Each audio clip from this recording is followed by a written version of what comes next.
প্রতিদিন সংবাদপত্রের কথা আপনারা প্রত্যেকেই জানেন, কারণ প্রতিদিনের কোনো বিকল্প নেই। প্রতিদিন.in প্রতিদিনের পেপারও বিক্রি হয়, হয়তো আপনারা দেখেছেন। খুব ভালো একটা আর্টিকেল বেরিয়ে এসেছে, ফের রাজ্যে সিভিক নিয়োগ, চাকরি থাকছে অন্য পদেও, আর ছাড়পত্র দিয়ে দিয়েছে মন্ত্রিসভা। আপনাদেরকে এই সিভিক নিয়োগের ব্যাপারে বিস্তারিত বলার আগে আর একটা সুখবর দিয়ে রাখি।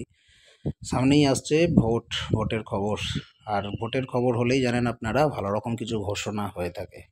ভোটের খবরে কি ঘোষণা হবে জানি না, কিন্তু আমার কাছে সোর্স থেকে একটা দারুণ ভালো খবর আছে যে 2026-এ কিন্তু বেকারদের জন্য খুব ভালো একটা বছর হতে চলেছে, কারণ প্রচুর নিয়োগের আপডেট কিন্তু বেরিয়ে আসবে 2026-এ। নোটিফিকেশান আসবে একাধিক আলাদা আলাদা পোস্টে, একাধিক ডিপার্টমেন্টে, প্রচুর ভ্যাকেন্সি কিন্তু থাকবে। সুতরাং এখন থেকে প্রিপারেশন ফুল দমে চালিয়ে যান, যাতে এবছর এই 2026-এ চাকরিটা আপনার অবশ্যই লাগে। 25-এ লেগে গেলে আরও ভালো, আর 2026-এও যদি নিজেকে বেকার থেকে সাকার করে নিতে পারেন, সেটা আপনাদের জন্য অপরচুনিটি হবে। কারণ ভবিষ্যৎ পশ্চিমবঙ্গে খুবই অন্ধকার আসছে। 2026-এর মধ্যে চাকরি পেলে ভালো, না হলে কিন্তু পাওয়া আপনার জীবনে খুবই চাপ হয়ে যাবে। কারণ যেই এজ রেঞ্জের ভিউয়ার আমার চ্যানেলে ভিডিওগুলো দেখেন, বেশিরভাগেরই বয়স মোটামুটি শেষের দিকে চলে এসেছে। 2026-এর কিন্তু আপনারা চাকরি পাওয়ার জন্য প্রচুর পড়াশোনা করবেন। আর যারা সিভিকে চাকরি করতে চান তাদের জন্য এই আপডেট অত্যন্ত গুরুত্বপূর্ণ। এই পদগুলোতে খুব দ্রুত নিয়োগ করা হবে বলে সূত্র মারফত খবর পাওয়া যাচ্ছে। দেখুন মুখ্যমন্ত্রীর ছবি দিয়ে কি বলা রয়েছে দেখুন। 23শে এপ্রিল সকাল রাত 8:15 আর্টিকেলটা পাবলিশ হয়েছে। দেখুন কি বলা আছে, বলছে 114টা পদে নিয়োগের জন্য ছাড়পত্র দিয়েছে মন্ত্রিসভা। কতগুলো? 114টা। বুধবার মুখ্যমন্ত্রীর নেতৃত্বে মন্ত্রিসভার বৈঠক বসে। সেখানে পূর্ব মেদিনীপুরের দীঘাতে নবনির্মিত জগন্নাথ ধাম মন্দির প্রাঙ্গণের আশেপাশে যানবাহন এবং ভিড় নিয়ন্ত্রণের জন্য 100 জন সিভিক ভলান্টিয়ার নিয়োগে ছাড়পত্র দেওয়া হয়েছে।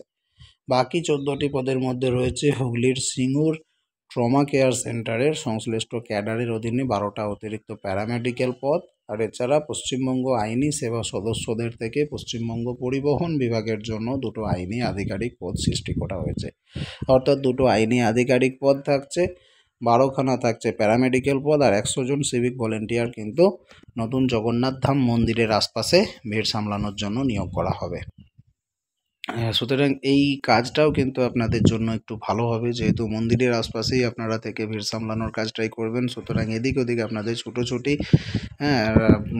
ট্রাফিক হেনা তেনা এই সমস্ত কাজগুলো আপনাদেরকে করতে হবে না। নতুন যে সমস্ত সিভিক 100 জন যারা এই চাকরিটা পাবেন, তাদের মোটামুটি ভালোই হবে। বেতন তো সব সিভিকদের মতোই থাকবে, খুব বেশি নয়, কিন্তু তবুও বেকারের থেকে সরকারি একটা স্ট্যাম্প লাগলে আপনাদের জন্য সেটা ভালোই হবে।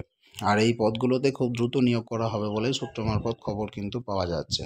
আরও বলা রয়েছে যে পুরীর জগন্নাথ ধাম মন্দিরের আদলে সৈকত শহর দীঘায় তৈরি হয়েছে জগন্নাথ মন্দির। সৈকত শহরের সঙ্গে দীঘাকে সাংস্কৃতিক এবং ধর্মীয় কেন্দ্র হিসেবে গড়ে তুলতে চাইছে রাজ্য। আগামী 30 এপ্রিল দীঘার জগন্নাথ দেবের মন্দিরের উদ্বোধন হবে। সাধারণের জন্য জগন্নাথ মন্দির খুলে দিলে সেখানে প্রচুর ভিড় হবে, আর সেই কথা মাথায় রেখে মন্দির প্রাঙ্গণের আশপাশে যানবাহন এবং ভিড় নিয়ন্ত্রণের জন্য আগে থেকে থাকা 100টা শূন্যপদে সিভিক ভলেন্টিয়ার নিয়োগের ছাড়পত্র মিলেছে। তার মানে বুঝতে পারছেন, 30শে এপ্রিল যদি জগন্নাথ মন্দিরের উদ্বোধন হয়, সাধারণের জন্য মন্দির খুলতে আর বেশি দেরি নেই। আর তার আগেই কিন্তু 100টা সিভিককে তারা নিয়োগ করতে চাইছে, কারণ পুরীর জগন্নাথ মন্দিরের আদলে তৈরি দীঘার জগন্নাথ মন্দির যখন উদ্বোধন হবে, সেখানে এত ভিড় হবে, সে ভিড় সামলানো কঠিন হয়ে পড়বে প্রশাসনের জন্য। আর ভিড় সামলাতে যাতে কঠিন না হয়, তার জন্যই 100টা সিভিক তাদের দরকার। আপনারা মনে আছে রাম মন্দির উদ্বোধনের সময় কি পরিমাণ ভিড় হয়েছিল? শুধু দেশ নয়, বিদেশ থেকে পর্যন্ত দর্শনার্থী রাম মন্দির দর্শন করতে এসেছিলেন। জগন্নাথ মন্দির দর্শন করতেও কিন্তু করোড়ো করোড়ো লোক সেখানে জড়ো হবে। সুতরাং ভিড় নিয়ন্ত্রণের জন্য সিভিক আবশ্যিক।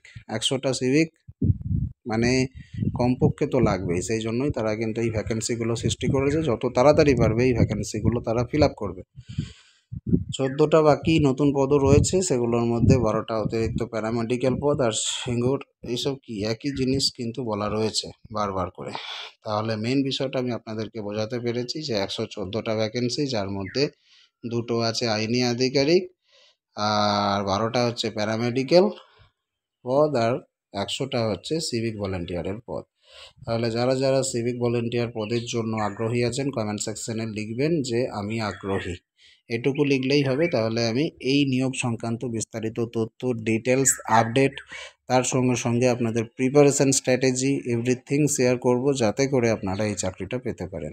অবশ্যই কমেন্টে যদি 100টার ওপর কমেন্ট পাই, ভিডিওটিতে যদি 500+ লাইক পাই, তাহলে আমি এই নিয়োগ যতদিন না কমপ্লিট হচ্ছে ততদিন পর্যন্ত এই সংক্রান্ত আপডেট দিতে থাকবো, হেল্প করতে থাকবো। পরের ভিডিওতে দেখা হচ্ছে। প্রত্যেকে ভালো থাকুন। ধন্যবাদ।